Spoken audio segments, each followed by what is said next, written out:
Assalamualaikum warahmatullahi wabarakatuh. Pada video kali ini mengisahkan tentang Nabi Nuh dan umat yang tenggelam karena banjir besar.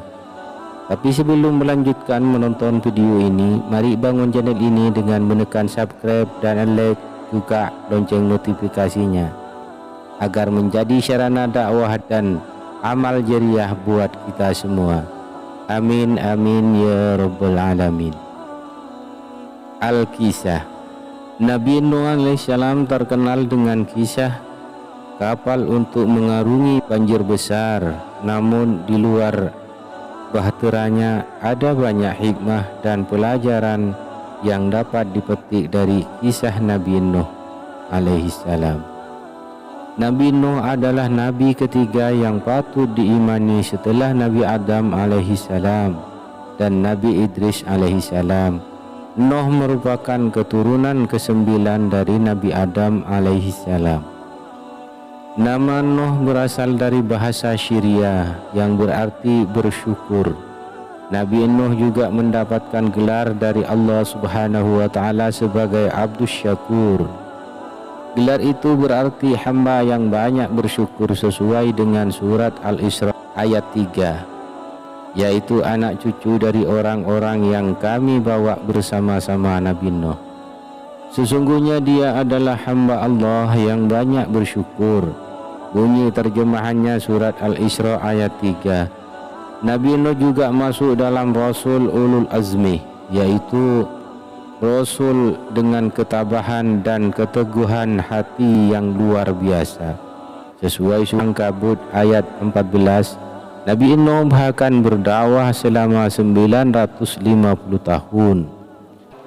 Nabi Nuh diutus oleh Allah Subhanahu wa taala untuk menyerukan ajaran Allah pada umat Bani Rasib yang menyembah berhala berupa patung-patung. Kezaliman di masa itu juga tengah meningkat pesat. Dengan kesabaran, Nabi Nuh mulai berdakwah kepada umatnya. Dia mengajarkan untuk menyembah Allah, meninggalkan maksiat dan berbuat kebaikan. Namun bukannya menurut, kaum Nabi Nuh tetap saja tak percaya dengan ajaran dan peringatan yang disampaikan. Kaum Bani Rasid bahkan tak percaya bahwa Nabi Nuh merupakan seorang rasul. Menurut riwayat, jumlah pengikut Nabi Nuh alaihissalam tidak lebih dari 80 orang. Para pengikut Nabi Nuh alaihissalam tersebut terdiri dari orang-orang miskin dan lemah. Dikutip dari Nabi Nuh alaihissalam, keajaiban bahtera raksasa karya Tim de Faro. Tapi Nabi Nuh tak pernah patah arang. Ia tetap melanjutkan dakwah meski menerima banyak celaan. Setiap kali Nabi Nuh berdakwah, mereka justru memasukkan anak jarinya ke telinga dan menutup wajahnya dengan pakaian tanda penolakan. Kisah perjuangan Nabi Nuh ini terdapat dalam surat Nuh ayat 1-12. Pengikut Nabi Nuh bahkan sampai diusir oleh para penguasa dan orang-orang kaya di masa itu. Kaum Nabi Nuh juga menantang Nuh untuk mendatangkan azab yang selalu disampaikan oleh Nabi Allah Nuh alaihissalam. Mereka berkata, "Hai Nuh, sesungguhnya kamu telah berbantah dengan kami, dan kamu telah memperpanjang bantahanmu terhadap kami. Maka datangkanlah kepada kami azab yang kamu ancamkan kepada kami, jika kamu termasuk orang-orang yang benar." Berikut bunyi terjemahan surat Hud ayat 32. Nuh lalu menjawab bahwa azab itu hanya bisa didatangkan oleh Allah. Allah lalu meminta Nabi Nuh tak bersedih dan tetap teguh pada pendirian. Nabi Nuh lalu berdoa agar Allah memberi hukuman pada orang-orang kafir tersebut.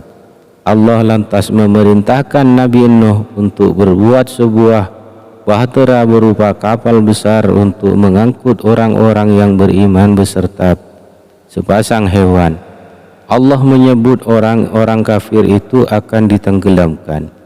Atas perintah itu, Nabi Nuh mengumpulkan pengikutnya dan bergotong royong membuat bahtera dari kayu selama siang dan malam dalam beberapa tahun. Kerja keras Nabi Nuh ini juga mendapat cemooh dari orang-orang yang tercela. Setelah bahtera itu dibuat dan tanda banjir besar bakal datang, Nuh memerintahkan pengikutnya untuk naik ke kapal. Berlahan air mulai menenggelamkan daratan. Maka kami selamatkan Nuh dan orang-orang yang besertanya di dalam kapal yang penuh muatan. Kemudian sesudah itu kami tenggelamkan orang-orang yang tinggal. Bunyi terjemahan surat Asy-Syu'ara ayat 119 sampai 120. Dalam orang-orang yang ditenggelamkan itu termasuk putra seluruh Nabi Nuh, Kan'an dan istrinya yang durhaka. Nabi Nuh sempat mengajak Kan'an naik ke atas kapal, tapi ia menolak dan yakin dapat menyelamatkan diri dari air besar itu. Nabi Nuh lalu menyadari bahwa cinta pada anaknya membuatnya lupa pada Allah. Nuh lalu memohon ampun kepada Allah dan mengikhlaskan anaknya yang meninggal dan masuk dalam golongan orang kafir. Kapal Nabi Nuh lalu menepi di pegunungan Arafat. Setelah air surut, Allah memerintahkan Nabi Nuh untuk turun dan memulai kehidupan baru. Dari kisah di atas kiranya kita dapat mengambil keteguhan dan kesabaran Nabi Nuh dalam bersyukur dan beribadah kepada Allah Subhanahu wa Ta'ala sebagai salah satu pelajaran penting. Dari kisah ini pula diketahui bahwa janji Allah berupa azab dan berbalasan berupa bencana adalah benar. Pembalasan akan datang pada waktunya. Allah juga hanya akan menyelamatkan umatnya yang beriman. Saat mengalami ujian dari Allah, selamat atau tidak tergantung rahmat Allah, bukan karena keturunan siapa, bukan karena anak Nabi. Kalau tidak bertakwa, nasibnya akan seperti anak Nabi Nuh, kata pimpinan pesantren Al-Afifin Kiai Wahyu Afif Al-Ghafani kepada santri-santrinya. Sekiranya bisa memetik hikmah dari atas ini, mudah-mudahan menjadi pelajaran buat kita semua. Amin amin ya rabbal alamin. Assalamualaikum warahmatullahi wabarakatuh.